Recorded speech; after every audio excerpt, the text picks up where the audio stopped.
మన home minister Mahmood Ali గారికి, అలాగే మరో మంత్రివర్యులు, నాకు మంచి ఆప్తులు, నా ఫ్యామిలీ పర్సన్ లాగా శ్రీనివాస్ గౌడ్ గారికి, అలాగే నారాయణమూర్తి గారికి.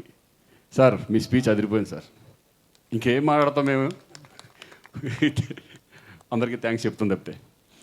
సో నాకు ఫస్ట్ హరీష్ వచ్చి ఈ సబ్జెక్ట్ చెప్పగానే ఇట్లా కేసీఆర్ గారి బయోపిక్ చేస్తున్నాను మీరు చేయాలి అనగానే నేను షాక్ అయ్యాను. ఫస్ట్ అసలు నేను కేసీఆర్ గారు చేయడం ఏంటి, ఆ క్యారెక్టర్ నేను ఎలా చేయగలనా లేదా అనేది ఆలోచించడం జరిగింది. నేను 4 రోజులు టైం ఇవ్వు, నేను అసలు ప్రిపేర్ అవుతాను ఫస్ట్ అసలు ఎలా చేయాలి ఏంటి అనేది అనగానే, సరే 4 days టైం తీసుకొని లేదు నేను చేస్తా, కానీ ఆ భాష అనేది చాలా ఇంపార్టెంట్, దాంట్లో తెలంగాణ భాష ఉండాలి అంటే అప్పుడు అన్నారు సార్ కొన్నిసార్ల స్పీచెస్లో తెలంగాణ భాష ఉంటుంది, మామూలుగా ఆయన అన్ని భాషల్లో మాట్లాడగలరు, కొన్ని చోట్ల తెలుగులాగానే మాట్లాడతారు, కొన్నిసార్లేమో ఈ టైప్లో మాట్లాడతారని చెప్పగానే అక్కడక్కడ తెలంగాణ భాష వస్తుంది, అక్కడక్కడ ఇది వస్తుంది. అంటే నేను ఎక్కువ ఇమిటేట్ చేయడానికి ట్రై చేయాలి, ఎందుకంటే ఆయన ఇమిటేట్ చేయడం అనేది ఎవరి వల్ల కాదు. అంటే ఆయన చాలా ఒక క్యాజువల్గా మాట్లాడుకుంటూ క్యాజువల్గా వెళ్ళిపోయే వ్యక్తి.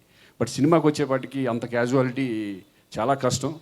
బట్ ఎక్కువ ఇమిటేట్ చేయకుండా నేను నాలాగా ఒక లీడర్ అనేది ఆ స్క్రీన్ మీద ఎలా కనపడతాడు అనే దాని మీద ఎక్కువ కాన్సన్ట్రేట్ చేయడం జరిగింది.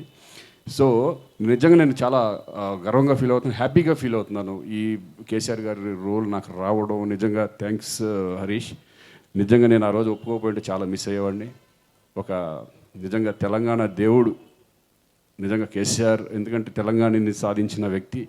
ఎప్పుడు కూడా ఏది సాధించినా, ఇప్పుడు జాతిపిత మహాత్మా గాంధీ అంటారు, అలాగే తెలంగాణకి ఆయన తెలంగాణ దేవుడే ఒక రకంగా కేసీఆర్ గారు. సో అటువంటి క్యారెక్టర్ నాకు రావడం, నేను చేయడం చాలా అదృష్టంగా భావిస్తున్నాను. దీని అన్నిటికంటే ముఖ్యం, ఇటువంటి ఫిలింని మా వాళ్ళు ప్రతి ఆర్టిస్టు తెలంగాణ దేవుడు ఇట్లా చేస్తున్నారు కేసీఆర్ బయోపిక్ అనగానే ఏ ఆర్టిస్టు కూడా నో అని చెప్పలేదు. దగ్గర 50 మంది ఆర్టిస్టులు ఉన్నారు ఈ సినిమాలో, అందరూ తెలిసిన వాళ్ళు, చిన్న క్యారెక్టర్ కూడా అందరూ ప్రతి ఒక్కళ్ళు పెద్ద ఆర్టిస్టులను పెట్టి ఈరోజు అందరూ కూడా వచ్చి ఈ సినిమాలో మేము కూడా ఒక భాగం అవ్వాలి ఇటువంటి మంచి సినిమాలు అని అందరూ వచ్చి చేసినందుకు నిజంగా నేను చాలా హ్యాపీ ఫీల్ అవుతున్నాను. అలాగే అన్నిటికంటే ముఖ్యం హరీష్ ఈరోజు ఎంతో కష్టపడి ఈ సినిమాని, ఎందుకంటే కరోనాకు ముందు పాండమిక్ అంటే ముందు స్టార్ట్ అయిన సినిమా ఇది. ఒక రకంగా ఎప్పుడైతే లాక్డౌన్ ఇదయ్యిందో మొత్తం ఇంతమంది ఆర్టిస్టులని ఒక దగ్గర 50 మంది ఆర్టిస్టులని తీసుకురావడానికి ఇంత టైం పట్టింది. ఒక రకంగా అందరూ ఒక డేట్స్ కుదరక, నేనేమో మధ్యలో గడ్డం పెంచేసి వేరే సినిమాలు కంటిన్యూటీ అయ్యి కేసీఆర్ గారు గడ్డంతో ఉంటారా అని ఎవరో క్వశ్చన్ వేశారు. సరే కేసీఆర్ గారు గడ్డంతో ఉంటారా ఏంటి అనేది నాకు తెలియదు, బట్ క్యారెక్టర్లో అలా ఒక్కొక్కసారి ఉద్యమాలు చేసినప్పుడు గడ్డం పెంచుకోవడం కొంచెం అలా మాకే కొంచెం సాటిస్ఫై వెళ్ళిపోయాం అట్లాగే. సో అదొక్కటే నాకు చిన్న మైనస్ లాగా అనిపించింది, ఎందుకంటే లేకపోతే క్యారెక్టర్స్ చాలా సూపర్గా వచ్చాయి. ఇంకా అయినా కూడా ఎక్కడా కూడా హరీష్ పరిణితత్వంలో ఇక దాన్ని అలా మిక్స్ చేసుకుంటూ చక్కగా నీట్గా తీసుకెళ్ళిపోయారు.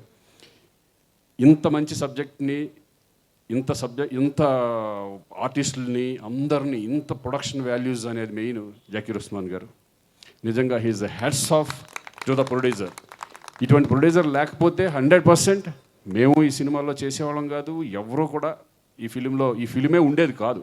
ఒక ప్రొడ్యూసర్గా ముందుకు వచ్చి నేను తెలంగాణ దేవుడు కేసీఆర్ మీద బయోపిక్ తీసే తీరుతానని ఆయనే కథ అంతా మూలకథ పెట్టుకొని అందరూ కలిసి ఈ సినిమాని ఎంత ఖర్చు అయినా పర్వాలేదని చెప్పేసి ఎక్కడ వెనకాడలేదు. మేమే భయపడ్డాం, అసలు ఇది బిజినెస్ ఇంత అవుతుందా లేదా, ఏంటి ఇట్లా ఖర్చు పెట్టేస్తున్నారు, ఎందుకంటే మాకు అదొక ఆలోచిస్తూ ఉంటాం, బిజినెస్ దాని మీద ఆలోచిస్తూ ఉంటాం, మా మీద ఇంత పెట్టేస్తున్నారు అనే ఫీలింగు మాకు రావడం జరిగింది. హ్యాట్స్ ఆఫ్ సార్, డెఫినెట్లీ మీలాంటి వాళ్ళు ఇంకా ఇండస్ట్రీకి రావాలి. అలాగే Zeeshan, you did it wonderful job, చాలా బాగా చేసావు నువ్వు, ఎక్స్ట్రాడినరీ పర్ఫార్మెన్స్. ఫస్ట్ ఫిలిం ఇది, డెఫినెట్గా నువ్వు మంచి హీరో అవ్వాలని మనస్ఫూర్తిగా కోరుకుంటున్నాను. థ్యాంక్ యూ వెరీ మచ్ అండి అందరికీ. మరొకసారి ఈ సినిమా ఈ 23 రిలీజ్ అవుతుంది. ఈ పాండమిక్ కరోనా విజృంభిస్తున్న వేళ అయినా సరే ఒక ప్రికాషన్స్ తీసుకుంటూ ఈ సినిమాని విజయవంతం చేయాలని మనస్ఫూర్తిగా కోరుకుంటున్నాను. Thank you very much. ఇప్పుడు ఏం లేదంటే ఒక మనిషి ఉత్తేజపరిచేలాగా ఒక ఎమోషన్ ఫీల్ అయ్యాక, మేము చేసేటప్పుడే ఒక ఎమోషన్ ఫీల్ అయ్యేవాళ్ళం. ఒకడు అతడు కానీ ఈ సాంగ్స్ అన్నీ కూడా, ప్రతి సాంగ్ నాకు తెలిసి 8 సాంగులు ఉండాలి. 8 సాంగ్స్ కూడా సూపర్ డూపర్ హిట్ సాంగ్స్ అందించి మంచి లిరిక్స్ వాల్యూతో చేసిందని నిజంగా హ్యాట్స్ ఆఫ్ నందన్ గారు. All the best. Thank you.